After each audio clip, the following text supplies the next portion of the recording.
السلام علیکم۔ تاریخ عالم کی دوسری قسط میں آپ سب کو خوش آمدید۔ ہم اپنے سلسلے میں معتبر تاریخی ذرائع سے استفادہ حاصل کریں گے۔ اگر آپ کو ہمارے فارمیٹ یا کنٹینٹ میں کوئی بھی کمی بیشی نظر آئے تو ہمیں ضرور آگاہ فرمائیں۔ ارض و سما کی تخلیق کا دن۔ ابن عباس رضی اللہ تعالیٰ عنہ سے مروی ہے کہ یہود نبی کریم صلی اللہ علیہ وآلہ وسلم کے پاس آئے اور آسمان و زمین کی پیدائش کے بارے میں سوال کیا۔ بس آپ نے جواب میں ارشاد فرمایا، اللہ تعالیٰ نے زمین کو اتوار اور پیر کے روز پیدا فرمایا اور پہاڑوں کو بما ان کی معدنیات و خزائن کے منگل کے روز پیدا فرمایا، اور درخت، پانی، شہر، آبادیاں، ویران جگہیں یہ سب بدھ کے دن پیدا ہوئیں۔ پھر نبی کریم صلی اللہ علیہ وآلہ وسلم نے دلیل کے طور پر آیت تلاوت فرمائی، کیا تم اس ذات کا انکار کرتے ہو جس نے زمین کو 2 دن میں بنایا اور تم اس کے لیے شرکا قرار دیتے ہو؟ حالانکہ وہی رب العالمین ہے، اور اس نے زمین کے اوپر پہاڑ بنا دیے اور اس زمین کے اندر نفع بخش چیزیں رکھی، اور اسی زمین کے اندر سے لوگوں کی غذائیں مقرر فرمائیں، اور یہ سب عمل 4 دن میں مکمل ہوا۔ اور سلسلہ کلام جاری رکھتے ہوئے فرمایا کہ جمعرات کے دن اللہ تعالیٰ نے آسمان کو پیدا فرمایا، اور جمعہ کے دن ستارے، سورج، چاند اور فرشتوں کو پیدا فرمایا، یہاں تک کہ جمعہ کے دن کی 3 گھڑیاں باقی رہ گئی تھیں۔ پھر ان 3 گھڑیوں میں سے پہلی گھڑی میں لوگوں کی عمریں، دوسری گھڑی میں آفات و مصائب کو پیدا فرمایا، اور تیسری اور آخری گھڑی میں آدم علیہ السلام کو پیدا فرمایا۔ ان کو جنت میں رہائش عطا فرمائی اور ابلیس کو سجدے کا حکم دیا۔ انکار پر اسے جنت سے نکال دیا گیا۔ یہ سب آخری گھڑی کے ختم تک ہوا۔ یہود کہنے لگے، پھر کیا ہوا؟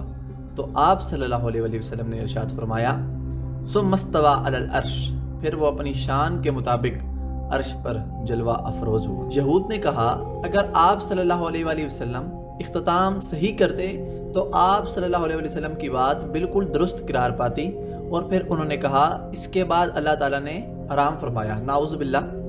نبی کریم صلی اللہ علیہ وآلہ وسلم یہ سن کر انتہائی ناراض اور غضبناک ہوئے۔ پھر اس آیت کا نزول ہوا، بلا شبہ ہم نے آسمان و زمین اور ان کے درمیان چیزوں کو 6 دن میں پیدا فرمایا، اور ہمیں کچھ بھی تھکاوٹ نہ ہوئی۔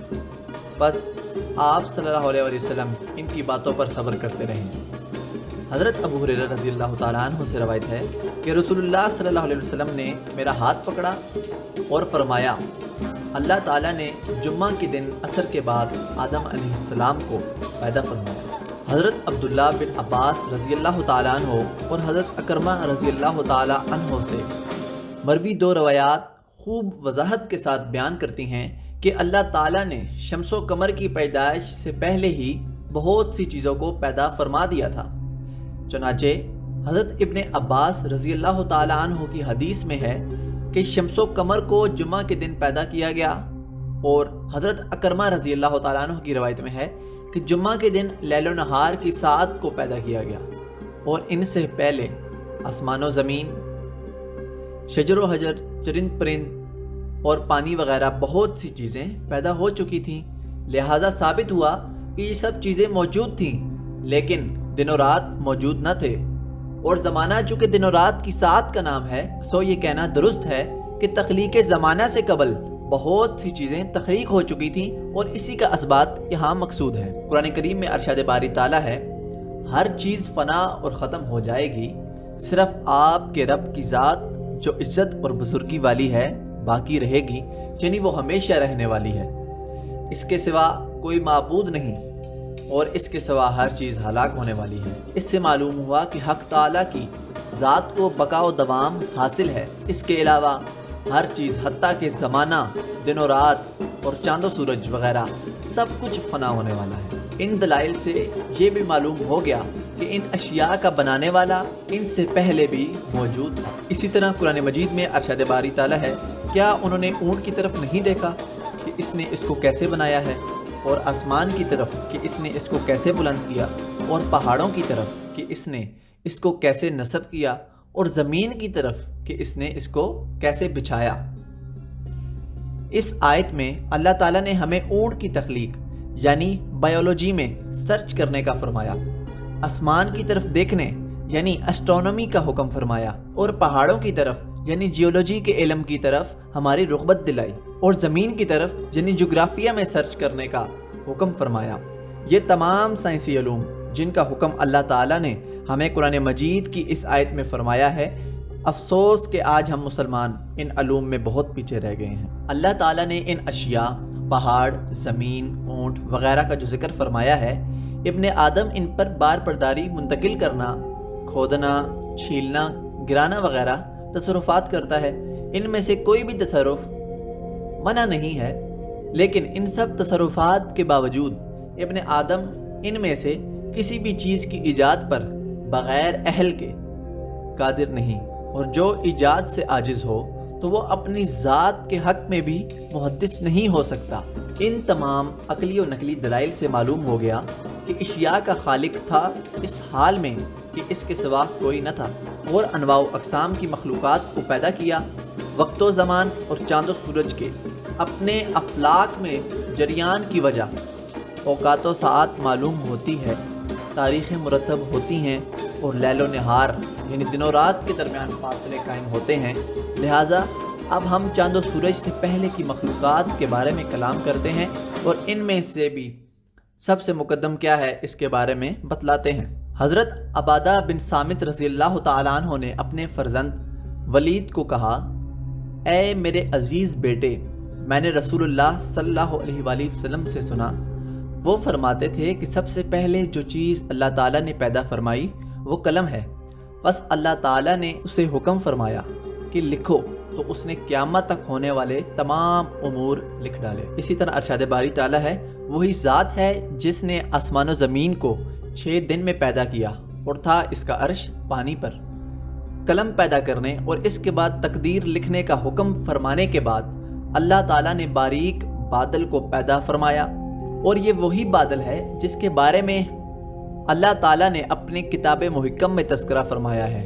قرآن کریم میں ہے، یہ منکرین و مشرکین نہیں انتظار کر رہے مگر اس چیز کا کہ اللہ تعالیٰ ان کے پاس بادلوں کے سائبان میں بیٹھ کر آئے۔ بادل کی تخلیق عرش سے پہلے ہوئی تھی۔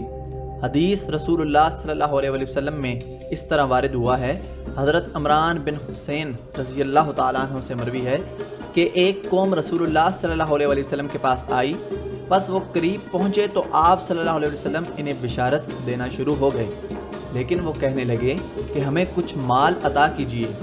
نبی کو یہ بات ناگوار گزری، پھر وہ لوگ چلے گئے۔ اس کے بعد ایک اور قوم آئی، یہ لوگ جب مجلس میں پہنچے تو کہنے لگے کہ ہم رسول اللہ صلی اللہ علیہ وسلم پر سلام بھیجتے ہیں اور اس کائنات کے بارے میں جاننا چاہتے ہیں۔ نبی کریم صلی اللہ علیہ وآلہ وسلم نے فرمایا کہ تم بشارت و خوشخبری قبول کرو، اس لیے کہ جو لوگ ابھی یہاں سے چلے گئے انہوں نے اس بات کو قبول نہیں کیا۔ وہ لوگ کہنے لگے ہم نے قبول کیا۔ پھر رسول اللہ صلی اللہ علیہ وسلم نے فرمایا، اللہ تعالیٰ موجود تھے، اس کے سوا کوئی چیز نہ تھی، اس کا عرش پانی پر تھا، اور ہر چیز کا ذکر اس کے واقعہ ہونے سے پہلے ہی لکھ دیا گیا تھا۔ پھر اس نے آسمان و زمین کو پیدا فرمایا۔ راوی حدیث حضرت عمران بن حسین رضی اللہ تعالیٰ عنہ کہتے ہیں کہ اتنے میں کوئی آدمی آیا اور اس نے مجھے کہا کہ تمہاری اونٹنی کہیں چلی گئی ہے، بس میں اسے تلاش کرنے کے لیے نکلا، لیکن میرے اور اس کے درمیان سراب حائل ہو گیا، یعنی وہ مجھے نہ ملی۔ کاش میں اس کی تلاش میں نہ نکلتا تو میں مجلس کی بقیہ باتیں سن لیتا۔ اہل علم نے اختلاف کیا ہے کہ اس بادل کے بعد کیا چیز پیدا ہوئی۔ بات فرماتے ہیں کہ اس کے بعد اللہ تعالیٰ نے عرش کو پیدا کیا، جیسا کہ ابن عباس رضی اللہ تعالیٰ عنہ سے مروی ہے کہ اللہ تعالیٰ نے عرش کو پیدا فرمایا ان چیزوں سے پہلے جو کہ اس نے پیدا فرمائی، پھر اس پر اپنی شان کے مطابق رونق افروز ہوا۔ اور بات فرماتے ہیں کہ عرش سے پہلے پانی کو پیدا کیا اور اس پر عرش کو رکھا، جیسا کہ ابن عباس رضی اللہ تعالیٰ عنہ، ابن مسعود رضی اللہ تعالیٰ عنہ اور دیگر صحابہ رسول صلی اللہ علیہ وسلم سے مروی ہے کہ اللہ تعالیٰ کا عرش پانی پر تھا، اور ان چیزوں کے علاوہ جو پانی سے پہلے پیدا ہو چکی تھی، اور کوئی چیز اس وقت تک پیدا نہیں ہوئی تھی۔ ایک روایت میں ہے کہ قلم اور دوسری مخلوقات کی پیدائش کے درمیان 1000 سال کا فصل ہے، جیسا کہ حضرت حمرہ رحمۃ اللہ علیہ سے نقل کرتے ہیں کہ وہ فرماتے ہیں کہ اللہ تعالیٰ نے قلم کو پیدا فرمایا اور اس کے ساتھ ان تمام چیزوں کو لکھا جن کو وہ آئندہ پیدا کرنا چاہتا تھا۔ پھر یہ کتاب 1000 سال تک اللہ تعالیٰ کی پاکی اور بزرگی بیان کرتی رہی۔ ابھی دیگر مخلوقات پیدا نہیں ہوئی تھیں۔ پھر جب اللہ تعالیٰ نے آسمان و زمین کی پیدائش کا ارادہ فرمایا تو ان کو پیدا فرمایا۔ اسی تفصیل کے مطابق جو کہ گزری 6 دن میں، اور ہر دن کا ایک الگ نام تجویز کیا۔ ان دنوں کے ناموں کی تفصیل میں لکھا گیا ہے کہ ان میں ایک کا نام ابجد، دوسرے کا ہوز، تیسرے کا حتی، چوتھے کا کلمن، پانچویں کا صافس اور چھٹے کا کرشت ہے۔ جیسا کہ ضحاک بن مزاحم رضی اللہ تعالیٰ عنہ سے مروی ہے کہ انہوں نے فرمایا کہ اللہ تعالیٰ نے آسمان و زمین کو 6 دن میں پیدا فرمایا، اور ہر دن کے لیے ایک نام مقرر ہے، اور وہ یہ ہیں: ابجد، ہوز، حتی، کلمن، صافس، کرشت۔ ایک دوسرے طریق سے بھی ضحاک بن مزاحم سے یہی منقول ہے، لیکن دیگر اصحاب کہتے ہیں کہ اللہ تعالیٰ نے دن کو پیدا فرمایا، اس کا نام رکھا الاحد، پھر دوسرے دن کو پیدا فرمایا، اس کا نام رکھا الاثنین، پھر تیسرے دن کو پیدا فرمایا اور اس کا نام رکھا الثلاثہ، پھر چوتھے دن کو پیدا فرمایا، اس کا نام رکھا الاربع، پھر پانچویں دن کو پیدا فرمایا اور اس کا نام رکھا خمیس۔ یہ روایت یہیں تک ہے۔